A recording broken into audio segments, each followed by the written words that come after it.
Ladies and gentlemen, welcome back to the CSTV. I'm your host Kathleen Egaltuto, Madam CS, and this is the Striker. Stay tuned and have it raw and real. Kindly remember to subscribe, like, share, and comment on this video. The Striker today takes us to football pitches unrest. The question is, why are we experiencing forms of violence in our football pitches? What happens? What causes them? And perhaps how can we stop these forms of violence? And this comes against the backdrop where about 125 people died in Astapende in a football pitch conflict in Indonesia. Stay tuned and have this discussion raw and real. See you shortly. Welcome back. For a long time, we have known football as one of the games that attracts a lot of fans across the globe. We have individuals who not only support local teams, but who are strong and staunch fans of teams that are even far away from their homes and their countries. Fans who associate and identify themselves with specific football players to an extent that you could think that actually they know each other one on one. Many times are those where you get men or women seated somewhere and they will be discussing about progresses and developments in football clubs that do not even actually operate within their continents or even within their own countries. And you will hear people say, for example, we are selling so and so, and we will buy so and so. This we thing, we Man U, we are selling. We Arsenal, we are selling. We Golmaya, we are selling, we are buying. The we thing then tells you how much the fans of football across the world are associating themselves and identifying themselves with the specific football clubs and teams that they do support. This support has its own predicaments and its own advantages. And many times with the commercialization of football fans in the name of betting, more people are putting more feelings to football, not necessarily the loyalty towards a team, but loyalty towards the pets that actually they place. The once game that was based on loyalty to a specific team today is more focused on loyalty to the team that wins, depending on how you placed your pets. But that said in turn, we also know that football has had its cases of violence and conflict. We have had cases whereby people have been beaten, all have been fought. All people have fought each other in football stadiums, following either one team losing and feeling that it did not lose fairly. We have had cases where referees are being claimed that they did not practice justice and fairness in the way they awarded their penalties, their yellow cards, and their red cards. And eventually, whenever one party feels like our team, and I'm talking about fans from a particular team, feel like our team has not been fairly treated, majority resort to violence. A good example is what happened in Indonesia 5 days ago, where about 125 people died in Astapende, where fans stormed a football pitch in what they felt like their team had not been fairly treated. And in response, the security officers who were there went against the rules and the regulations of football and released tear gases, prompting a stadium that was full of people, up to 10,000, rushing out. And accordingly, Astapende happened that killed 125 people. But when we'll be talking about this in countries or in continents like Asia, when I go back to my country, Kenya, it's not news that we have had cases of violence during football matches. We have had cases where Goldmire team fans have crashed with maybe fans of FC Leopard, Sticker United, etc. And I remember there's a time where if Goldmire and another team are having a match in stadium, people could be like, I need to get out of town in time because I do not know the outcome of that particular football match will be what. Because we had several cases where every time there's a match, people could be fighting. And this fighting does not only target the opponents or the fans from the other side, but it also trickled down to even innocent people who are not even football fans. And this then raises a question: what exactly causes this violence? What forms of violence do we have in terms of football, and how can we stop this violence? First, we start with the forms of violence in the football on the sports pitches. And in football pitch, we have violence that one is individualistic, that it comes from the person themselves. They do violence to themselves. And we also have violence that is emanating from the third parties or from forces outside the person or outside the fan. The violence that is emanating from inside the fan themselves is where we have cases of fans committing suicide when actually their football teams have not won.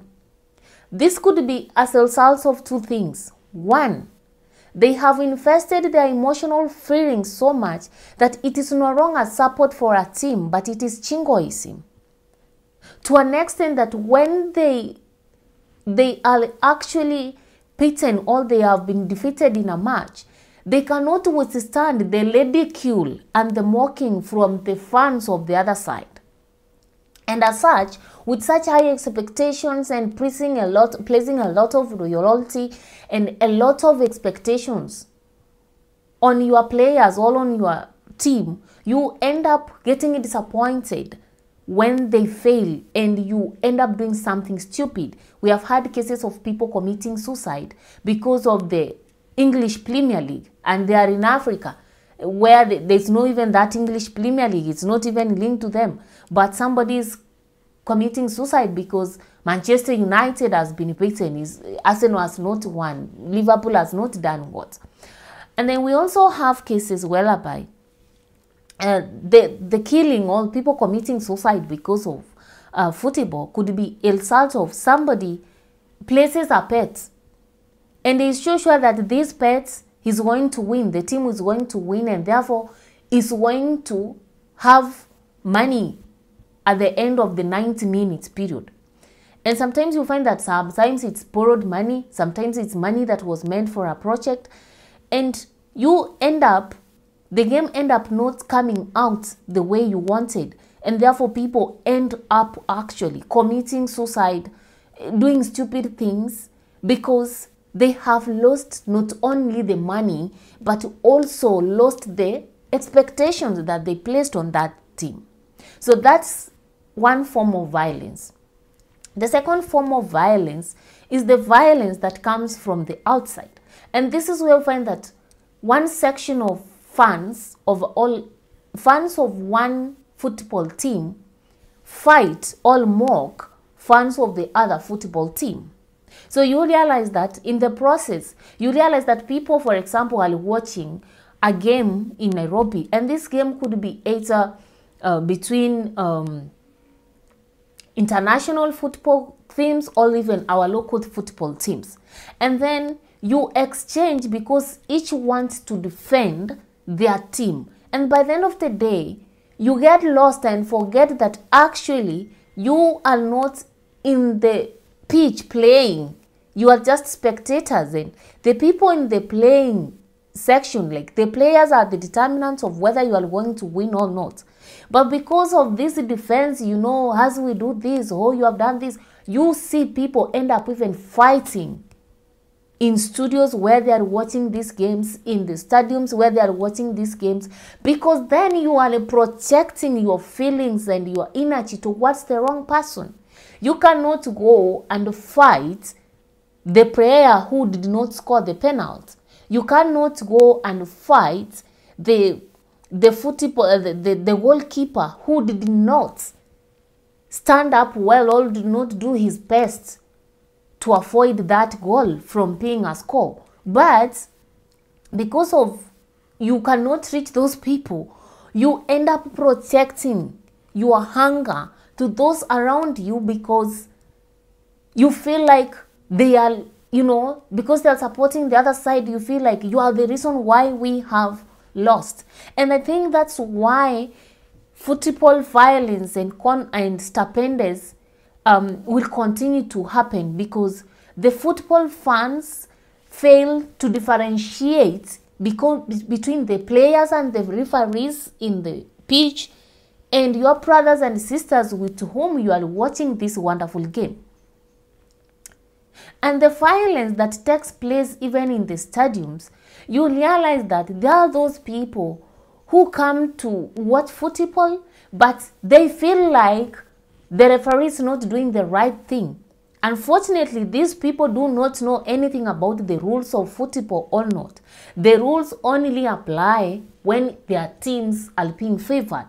We have also seen such cases. So you realize that because it is a game or a competition on who wins and who does not win, there's always an aspect of fans trying to defend themselves.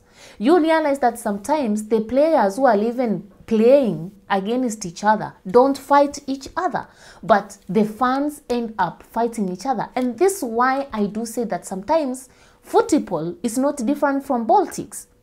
The politicians will be very happy meeting and drinking in the same hotels, etc.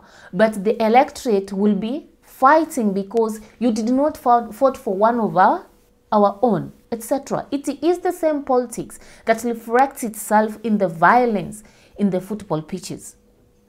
And one could wonder, why does this then happen? As I've said, we have a lot of expectations. We change our royalty and our support of teams from royalty to chingoism, where we want to, everything about our teams is okay, and whoever speaks against our teams then becomes an enemy. And secondly, we also have people who come to stadiums in the name of watching football, but the agenda is not to watch football. The agenda is to cause chaos in a way that they can be able to use the opportunity to rob people of their valuables. Whenever stapendes happen, not everybody actually is a victim in that stapende. Other people are there knowing, bas, this is the right moment for me to grab that phone, for me to grab that iPad, for me to steal money, somebody's wallet. So we also have warlords of football who will later have violence in the stadium to get people's property than have a peaceful match. So those are some of the things that cause football violence. We have expectations. We have goons who want to change the moment into business venture. And we also have sometimes cases of unfairness from the referees in terms of how do they give their yellow cards, their red cards, or even how do they assign penalties or not assign penalties. So all these things play a role towards football conflict. And the question could be, just in case there is a violence in a football pitch, what is supposed to be done? Ideally, according to the international standards of football, police are not supposed to use tear gases in our stadium, because the stadiums are so big, and as a result, use of tear gases is likely to trigger a stapende that is more even worse than when those tear gases could be there. So in a situation where there is violence or there is conflict in a football stadium, the police are not supposed to respond with tear gases, especially within the stadium. But what happened, for example, in Indonesia was something that is against the international football regulations. And therefore, the police who were in the stadium and sent or threw those tear gases are supposed to be also held responsible. And secondly is that as a referee, when, for example, you realize there's a problem, it's only good that they engage the coaches and the two teams that are in the field, all the captains, to solve the conflicts and send a message or to create an impression that all is well before the fans. But when we have a situation whereby the referee doesn't want to listen at both sides of the game, and then an image of unfairness actually is triggered, and therefore the fans are likely to react. And finally, in games where the teams that are going to play are known to have some rivalry, it is advisable that only players enter the stadium, the pitch to play, and the fans are not allowed inside the stadium. They rather watch that football in their TVs or listen it in their radios, etc., than having to assemble, for example, 10,000 people in a stadium or even 3,000 people in a stadium. And then after 90 minutes, it is chaotic, people being killed, people being injured, people running away in a very unceremonious and uncouth way. So, when we talk about violence and conflict, we tend to run away from the violence and conflict in games. Unfortunately, this violence and conflict in games affects people both at individual and group levels. And therefore, as a football fan, how do you perceive your brother who is supporting, for example, you are a Manchester fan, how do you perceive your Liverpool fan, etc.? You are a Gor Mahia fan, how do you see FC Roberts or Thika United fan? So it is all about, always remind yourself that this is just but a game. And you are not the one playing this game. We have players in the field who actually decides or determines, their efforts determines whether you win or you lose. And if the players in the field have done not good job to win, you do not have to project that energy and negative feelings and fights to your friends. Otherwise, it is Madam CS, the girl with Indonesia. This is the CS TV. Stay tuned and let's meet next time.